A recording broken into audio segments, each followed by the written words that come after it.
It's a secret from Dad. During the funeral of my beloved sister, a letter was handed to me by my 6-year-old niece. Inside, it said, "Run away right now." Half in doubt, I tightly held my niece's hand. Just at that moment when I was about to take her out, all the relatives around stood up simultaneously. In the blink of an eye, both my niece and I were blocked by them. Then, my brother-in-law slowly approached. What will happen to my niece and me? Please, witness the unfolding turmoil to the end. I am Serena Smith, a 28-year-old single company employee. Both my parents have passed away, and my only sister is already married, so I live alone. I have a boyfriend who is 2 years older than me and we've been dating for 3 years, but I am hesitant about marriage. The reason being that my closest married relative, my sister, did not seem happy at all. My sister Janet, 3 years older, who has been married for about 8 years, and her husband Ashton. My elegant and beautiful sister succumbed to my brother-in-law's fervent pursuit and married him. When I was first introduced to Ashton, my sister seemed very happy, and above all, my brother-in-law seemed completely enamored with her. The way they seemed to care for each other made it apparent, and I couldn't help but smile. And so, my sister and brother-in-law got married safely. Ashton's family comes from a lineage of doctors, and he himself is also an elite physician. Financially, there were no worries, and my sister, at the request of my brother-in-law, became a full-time housewife. However, the seemingly smooth sailing of her married life began to change from the time their daughter Lisa was born, who is now 6 years old. Immediately after my niece was born, my brother-in-law and his family, who were hoping for a successor, apparently openly expressed their disappointment, saying, "Oh, a girl." Furthermore, there were no words of encouragement for my sister. Once again, my mother-in-law said, "Is there no second child yet? I'm counting on a boy this time." After that, the pressure from her in-laws and the surroundings to have a successor became intense, and my sister began to lose her energy due to that stress.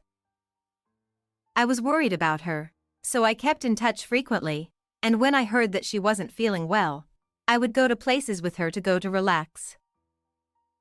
But even such efforts were in vain, and even after 3 years since Lisa was born, my sister was not blessed with another child. One day, my sister murmured quietly, "Ashton isn't cooperating, so there's no way I can get pregnant." Surprised, I asked her what was wrong, and it turned out that since Lisa turned 2 years old, there had been no opportunity at all to have a child. Moreover, my brother-in-law apparently was increasingly absent from home, and there were frequent instances of him coming back with the smell of perfume in the morning. And yet, he says it's my fault we can't have children. Apparently, Ashton, using himself as an excuse, complained to his parents. "It's Janet's fault. I'm trying hard." It was said that he was saying such things. Huh? What's that supposed to mean? Feeling furious, I went to confront my brother-in-law, but my sister said, "Stop that. Let me try a little harder for Lisa's sake." So I had to stop, respecting her feelings and not interfering with the couple. Still, I was worried about my sister, so I kept in touch frequently to check on her condition, but it seemed that my brother-in-law's attitude was getting worse. He seemed to be completely indifferent to his only daughter Lisa, and my niece had closed her heart to her father and always put on a tense expression in front of Ashton. Poor thing. She seemed so happy back then. The real niece is a cheerful child, and when she, my sister, Lisa, my boyfriend Bob, and I went to an amusement park together before, she showed an innocent smile. Even Bob said, "Lisa, She smiles so cutely. She was that lovely. Moreover, it seems that my brother-in-law is apparently cheating, and he often stays out overnight as if it were a matter of course, and there are times when he doesn't even contact them. Sis, that's definitely not right. Maybe you should consider divorce? I'm working too, so I'll support you. Unable to bear it, I made such a proposal, but my sister said, yeah, maybe. But still hesitating. It's not that simple, is it? But considering divorce, it might be better to gather some evidence, right? At that time, I conveyed that and hung up the phone. After that, I was entrusted with a big project at work, and suddenly became busy. In fact, if I could make the project successful, a raise was certain, and I could also support my sister financially. Huh? My sister called. I have to call her back later. I realized this after finishing a meeting at work. However, even after that, I was too busy with work and couldn't call her back, and there was no call from my sister either. Darn it. I fell asleep. I wonder if my sister is okay. Even after returning home, I was tired, and in the end, I couldn't call her back, and morning came. Until then, I had mostly been the one to contact her, so my sister's call was rare and I was curious, but I rushed to work and greeted lunchtime. When I hurriedly took out my phone to call my sister back, I noticed an incoming call from my brother-in-law this time. Huh? This is the first time my brother-in-law has called. This is strange. What happened? Feeling uneasy, I immediately called him back. Actually, Janet took a large amount of sleeping pills and ended her own life. At that moment, it felt like I had been hit on the head with a hammer. What did you just say? That's a lie. Then, what about yesterday's phone call? Huh? Janet contacted you. Then why didn't you listen to her? But, I've heard about you from my sister. Aren't you the one who pushed my sister to the brink? Confused by the sudden news of my sister's death and being blamed by my brother-in-law, I inadvertently retorted. Hey, stop with the baseless accusations. Janet was just spouting nonsense. Then, he laughed scornfully and hung up the phone. After that, I left work early and rushed to my sister's house, but my brother-in-law was still absent, perhaps at the hospital.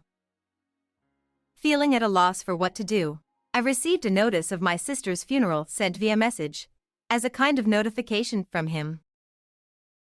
It seemed that there was no wake, and the family decided to hold a family funeral the next day, so I decided to attend the funeral alone to bid farewell to my beloved sister's journey to heaven. After returning to my apartment feeling gloomy, I contacted someone and told them about the series of events. That evening, I couldn't sleep due to the guilt of not answering my sister's call and not calling her back. As the night passed, I headed to the funeral hall. Since it was a family funeral, there were only my brother-in-law's parents, a few relatives, and the staff of the funeral hall present. It feels lonely somehow. I wish we could have sent her off with more flowers. I felt a pang in my heart at the sight of the modest altar, which was not suitable for my affluent brother-in-law's family, and it seemed clear how my sister was being treated. I wonder where Lisa is. She must be in shock. When I looked for my niece, she was standing alone with tearful eyes, so I tried to run to her, but... So you came. You said some terrible things yesterday. Your seat is over here. I was coldly treated by my brother-in-law and prevented from getting close to Lisa. And then, when the funeral was over and we were about to move to the crematorium. It's a secret from Dad. While my brother-in-law was talking to the staff at the funeral hall, my niece came to me and handed me a letter from my sister. I opened it quietly, and to my surprise, the words "Take my daughter and run away right now" jumped out at me. Just as I suspected.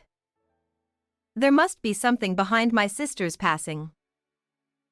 I was surprised, but having received my sister's message, I made up my mind to escape with my niece and was waiting for the right moment. Just as I was about to leave, taking advantage of the moment when everyone was occupied, my niece and I were surrounded by relatives. What's going on? Are they all in on this? I tried to break free somehow, but it was impossible. You're not going anywhere. My brother-in-law even came over and whispered in my ear in a low voice. In my frozen state of fear and panic, a staff member of the funeral hall came to me. Is everything okay? Thank goodness for this person. Please help me. I thought so, but it was only for a moment. Ah. It seems Janet's condition deteriorated due to the shock of losing her sister. I'll let her rest for a bit. With a nonchalant attitude, my brother-in-law forcibly grabbed my arm and dragged me to the waiting room. Wait. Take Lisa with us. I appealed, but my niece was taken away by my brother-in-law's parents. It's regrettable that I couldn't answer my sister's last call, but Ashton's attitude was unforgivable. To avenge her grievances, I vowed to expose my brother-in-law's true nature and seek revenge at all costs. You have no allies here. Give up. As soon as we entered the waiting room, he said that I will never forgive you for tormenting my sister. I know all about what you did to her. Alone with my brother-in-law in the room, I was extremely uneasy, but I managed to retort. Ha. However, he just sneered. But that only fueled my determination even more. I'll expose your true nature to everyone. Who would believe what you say? My brother-in-law remained unfazed by my plea and smirked unpleasantly. To my parents and relatives, you're the one who's blamed for pushing Janet to her death. They say she took her own life because of your hatred towards her. How awful. Furthermore, he even asked his family to keep an eye on Lisa and make sure I didn't leave with her. So that's why everyone present at the time blocked our way. My anger towards my cowardly brother-in-law reached its peak. I won't let you have your way. I'll expose everything. I glared at him with all my anger. You didn't answer her call either, did you? If your sister really mattered to you, shouldn't you have dropped everything and contacted her? Well, that's... I couldn't help but falter, and my brother-in-law didn't overlook it. Janet felt abandoned even by her trusted sister. Wasn't it your actions that ultimately pushed her to the brink? Maybe she departed for the other world because of that. I was pointed out about something that had been bothering me all along, and I lost my words in response. Oh. What happened to your confidence from earlier? Hit a nerve, did I? Approaching me step by step, my brother-in-law confronted me as if a lion cornering a rabbit. At that moment, I felt like I heard my sister's voice saying, "Serena, don't give up." My sister was aware of your affair, and she was preparing for divorce, gathering evidence and all. A person like her wouldn't take her own life willingly. Oh. Where's the evidence then? My brave plea, inspired by my sister, did not faze my brother-in-law. Evidence? I don't know where it is, But it's in the letter. Oh no. I accidentally mentioned the letter that my niece had told me to keep a secret. A letter? Hey, where is it? Perhaps feeling guilty, my brother-in-law, with a slightly surprised expression, approached me. Realizing there was no turning back, I showed him the letter my niece had given me. You may not know, but this is a letter from my sister that Lisa just gave me. I read out parts of the letter and revealed its contents. It detailed my brother-in-law's cruel treatment and my sister's suffering, following the instruction to take my daughter and run away right now. She had written the letter, fearing for her safety in case I couldn't answer her call. And she had entrusted it to my niece. Damn it. She should have just gone quietly. But she had to meddle. My brother-in-law muttered with annoyance. What do you think will happen if I show this to everyone? Maybe I'll sell it to a magazine. Hey, hand that over. Ashton, now red-faced with anger and frustration, approached me. There is no way I will hand it over to you. I hugged the letter from my dear sister tightly. You're soon going to join your sister in the afterlife anyway. Like the good sisters you are, I'll make you drink the same medicine I gave Janet. In a desperate situation, my brother-in-law finally revealed his true intentions. Your actions caused my sister's death, didn't they? Yeah, that's right. I have a young and beautiful mistress who's pregnant. Janet was in the way of me marrying her. I was on the verge of losing control due to Ashton's selfish excuses. Then why didn't you just divorce my sister? Give her back. I screamed in a voice close to a sob. I don't want to pay alimony, and besides, divorce would look bad. I'll make you suffer just like my sister, or even worse. Ha! It's too late for that.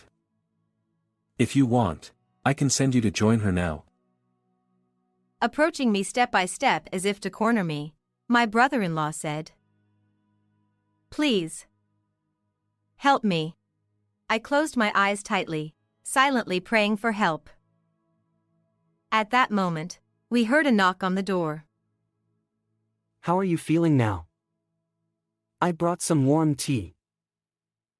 It was the voice of the funeral staff from earlier. Ashton, trying not to arouse suspicion, quickly opened the door and let him in. If you say anything unnecessary, I won't guarantee Lisa's safety. As my brother-in-law whispered, I desperately looked at the staff member as if seeking help. Thank you.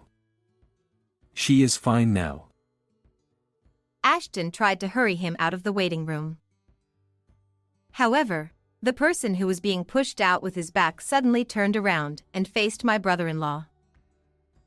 What? Surprised, Ashton widened his eyes. Ashton, this person is actually a police officer disguised as a funeral staff. It's strange for my sister to suddenly pass away like this. I had asked the police to keep an eye on you. Then, my brother-in-law turned pale rapidly. I don't know anything.